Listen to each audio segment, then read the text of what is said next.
রবিবারের দিন আর স্পেশাল কিছু হবে না তা কখনো হয়। তো সন্ধ্যাবেলায় লেগে পড়েছি আমি শাশুড়ি মা মিলে, এখন তৈরি করছি এগরোল। তো প্রথমে আমি রুটিগুলো হালকা করে সেঁকে নিয়েছি, তারপর ডিম দিয়ে ভাজবো। আর শাশুড়ি মা এদিকে পেঁয়াজ, তারপর হচ্ছে লঙ্কা, শসা এগুলো কাটছে, আর এখানে রয়েছে বাদাম।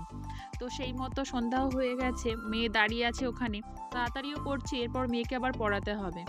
তো গ্লাসে আমি ডিমটা প্রথমে ফাটিয়ে নিয়েছি, তারপর হচ্ছে ডিমটা কড়াইতে দিয়ে দিলাম, আর এখানে রুটিটাও দিয়ে দিয়েছি। তো কড়াইটা খুব গরম, ওই জন্য ডিমটা ঠিকঠাক চারিদিকে ছড়াচ্ছে না, আর এই কড়াইতে খুব একটা ভালো হয় না।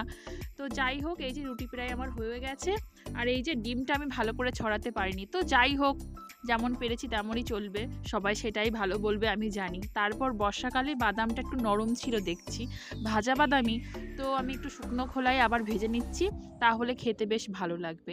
আর এগরোলের মধ্যে বাদামটা দিলে বেশ ভালোই লাগে, যখন কামড় দেবো এগরোলে বাদামটা মুখে পড়বে, সেই স্বাদ।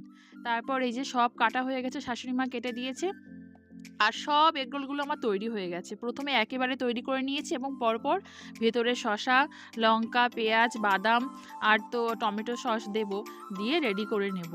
আর আমার মেয়ের তো খুব খিদে পেয়েছে, বলছে মা কখন হবে কখন হবে। ওর জন্যই এগুলো বেশি করে করা, আমাকে বলছে মা আগে তো খুব এগরোল করতে, এখন তো করোই না। তো ওর জন্যই আমার করা।